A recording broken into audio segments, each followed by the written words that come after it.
এদেশে জন্মগ্রহণ করে একটার পর একটা নাটক দেখতে হয়, নাটকীয়তা দেখতে হয়, রোমাঞ্চে পড়তে হয়। বিগত 24 ঘন্টা বা 48 ঘন্টা ধরে বাংলাদেশের রাজনীতিতে কিন্তু ব্যাপক আলোচনা চলছে। শুরুটাই হোক যে মাহফুজ আলমকে দিয়ে, মাহফুজ আলম এবং কন্টেন্ট ক্রিয়েটর, স্বনামধন্য কন্টেন্ট ক্রিয়েটর বনি আমিনের আনিত অভিযোগ নিয়ে। এছাড়া রয়েছে যে উমামা এবং মাহফুজ আলমের যে ফেসবুক স্ট্যাটাস সেগুলো ঘিরে, এবং শুধু তাই না, আসিফ মাহমুদ এবং ইশরাককে ঘিরে। তো বাংলাদেশের আসলে সামনে পরিস্থিতি কি? বাংলাদেশের এখন সবচেয়ে হট টপিক হচ্ছে নির্বাচন কবে, বাংলাদেশের এখন সবচেয়ে হট টপিক হচ্ছে জুলাই সনদ বা জুলাই চার্টার কবে, সেখানে এনসিপি স্বাক্ষর করবে কিনা, জুলাইয়ের যে আসলে বলবো যে কাঠামো, সেই কাঠামো ঘিরে যদি আসলে জুলাই চার্টার তৈরি করা হয় তবেই আসলে এনসিপি স্বাক্ষর করবে, নইলে করবে না। এবং এরই পরিপ্রেক্ষিতে আসলে দেশে একটা ব্যাপক সমস্যা সৃষ্টি হতে পারে, এবং এমনকি ফেব্রুয়ারিতে নির্বাচনও পিছিয়ে যেতে পারে, কেউ বলছে ডিসেম্বরে নির্বাচন হতে পারে, অনেক কিছু হতে পারে। আগামী 36 ঘন্টা অনেক কিছু হতে পারে, সরকার থেকে উপদেষ্টা নাকি পদত্যাগ করতে হতে পারে, এরকম অনেক ঘটনা আসলে শুনছি। তো এগুলো আসলে একটা ধরে আলোচনা করতে চাই। শুরুর ঘটনাটা হচ্ছে উমামাকে দিয়ে। তো বৈষম্য বিরোধী যে ছাত্র আন্দোলনের যে নেত্রী, সেই নেত্রী উমামা কিন্তু আলোচনাটা আসলে শুরু করেন, এবং তিনি বলেছিলেন যে জুলাইকে দুঃখজনকভাবে মানি মেকিং মেশিনে পরিণত করা হয়েছে। তার 24 ঘন্টার মধ্যেই মাহফুজ আলম, তথ্য উপদেষ্টা, তিনি আসলে বলেছেন আজকাল অনেকের লেজ কাটা যাচ্ছে বলে আমার বিরুদ্ধে লেগেছেন, নতুন একটি দলের কয়েকজন মহারথী এতে জড়িত, সবই প্রকাশ পাবে। একটা সার্কেলে প্রায় সবাই দুর্নীতিগ্রস্ত, কিন্তু একজন কোনো টাকা ধরছেন না, এটা কার সহ্য হবে? পোস্টের শেষে তিনি বলেন, আমার নিকৃষ্ট শত্রুরাও গত 12 মাসে আমার বিরুদ্ধে সব অভিযোগ করলেও দুর্নীতি বা আর্থিক অসঙ্গতির অভিযোগ করেনি। একটা নতুন দলের মহারথীদের অনেকেরই অসুবিধা হচ্ছে তাতে। রাষ্ট্রের দায়িত্ব পবিত্র আমানত, 1000 কোটি টাকা চাইতেও ইজ্জত আর রাষ্ট্রের আমানত আমাদের জন্য গুরুত্বপূর্ণ। তবে এর প্রায় 1.5 ঘন্টা পরে ভোরবেলা, রাত 3টে স্ট্যাটাস দিয়েছিলেন, ভোরবেলা 4:28 তিনি একটা সংশোধন আনেন। সেটা হচ্ছে একটি নতুন দলের মহারথীর জায়গায় তিনি লিখেছেন বিভিন্ন দলের মহারথীদের কথা। গভীর রাতে স্ট্যাটাস পরিবর্তন হলে আসলে স্ক্রিনশট তো থেকে যায়, সবাই আসলে স্ক্রিনশট রাখে। তো মূলত আসলে মাহফুজ আলমের বিরুদ্ধে যে অভিযোগ ছিল, সেই অভিযোগটা কে এনেছেন? কন্টেন্ট ক্রিয়েটর বনি আমিন এনেছেন। তিনি বলেছেন যে সিডনিতে 6.5 কোটি টাকা লেনদেন হয়েছে, এটা বনি আমিন ফেসবুকে স্ট্যাটাস দিয়েছেন। পরবর্তীতে মাহফুজ আলমের ভাই মাহফুজ আলম এটা তীব্র প্রতিবাদ করেছেন।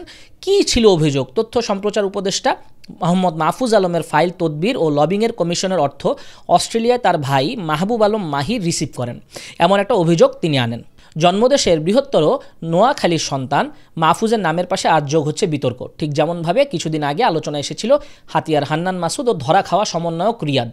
নোয়াখালীর গৌরবময় ইতিহাস মর্যাদার প্রতি অব্যবহার আমাকে গভীরভাবে ভাবিয়ে তুলেছে, বনি আমিন লিখেছিলেন। তিনি লেখেন যে মাহফুজের আপন বড় ভাই অস্ট্রেলিয়ার সিডনিতে বসবাস করে, উচ্চতর লেখাপড়ার পাশাপাশি এখানে সে পার্ট টাইম একজন নিবেদিত যাত্রী সেবক, বাংলায় বলা হয় ট্যাক্সি ড্রাইভার। মাহফুজের বিভিন্ন লবিং ও ফাইলিংয়ের কমিশনের অর্থ অস্ট্রেলিয়া তার স্টুডেন্ট ভাইয়ের ব্যাংক অ্যাকাউন্টে জমা হচ্ছিল দীর্ঘ 9 মাস ধরে কমনওয়েলথ ব্যাংক অফ অস্ট্রেলিয়াতে। গত 24 তারিখ মিডল ইস্ট থেকে একটি 6.5 কোটি টাকার লেনদেন অস্ট্রেলিয়ার গোয়েন্দা সংস্থার অস্ট্র্যাকের নজরে আসে।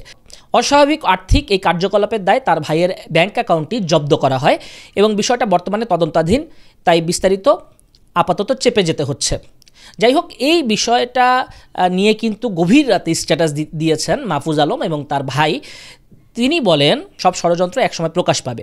ঢাকা বিশ্ববিদ্যালয়ের সাবেক ছাত্র আবদুল্লাহিল বাকি লিখেছিলেন, নতুন দল বলতে কারা?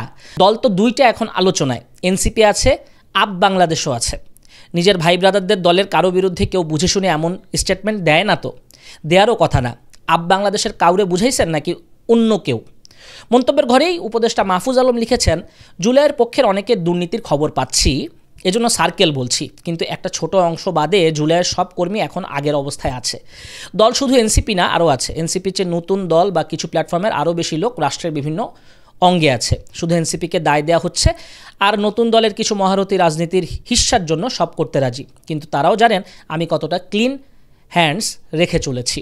মহারথী বলতে উপদেষ্টা কাদের বুঝিয়েছেন তা জানতে তার সঙ্গে যোগাযোগের চেষ্টা করা হলো, গণমাধ্যমের ফোন ধরেননি তিনি, হোয়াটসঅ্যাপ বার্তা তো আসলে জবাব দেননি।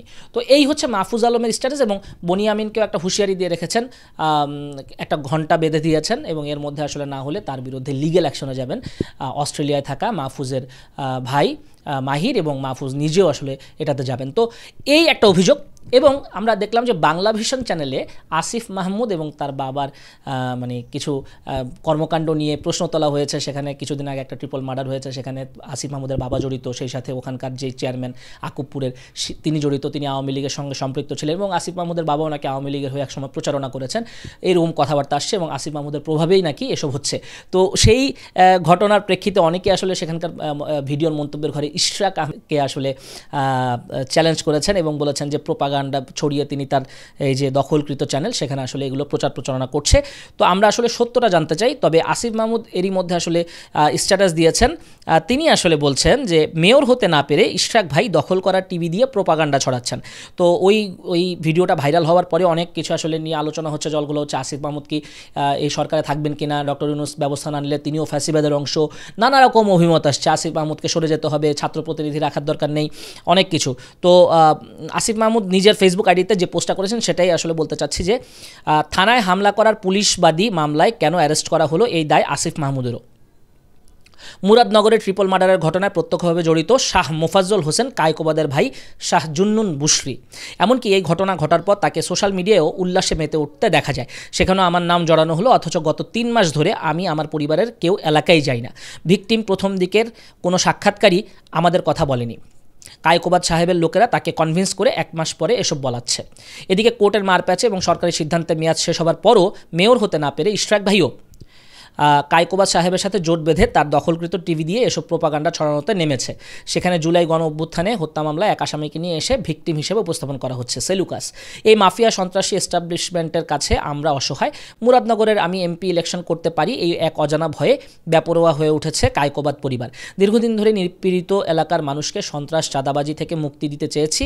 এলাকা থেকে এমপি হবার কোনো খায়েশ নেই আমার, নিজের সক্ষমতার মধ্যে শুধু মানুষের জন্য কাজ করতে চেয়েছি।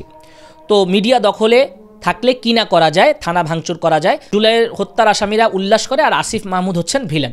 তো আসিফ মাহমুদ এই কথা বলেছেন। এদিকে আসলে দেশ জুড়ে কিন্তু একটা সতর্কতা জারি করা হয়েছে, আগামী 15 দিনের জন্য আসলে সর্বোচ্চ সতর্কতায় পুলিশের স্পেশাল ব্রাঞ্চ তারা তল্লাশি চালাচ্ছে, নিরাপত্তা চৌকি বসাচ্ছে ঢাকা শহর জুড়ে। তো এই হচ্ছে পরিস্থিতি। তো আপনারা সবাই সাবধানে থাকবেন, দিন শেষে আসলে সত্যটা বেরিয়ে আসবে, একটা না একটা সময় আসলে সত্যটা উন্মোচিত হবে। তো আমরা সেই অপেক্ষায়।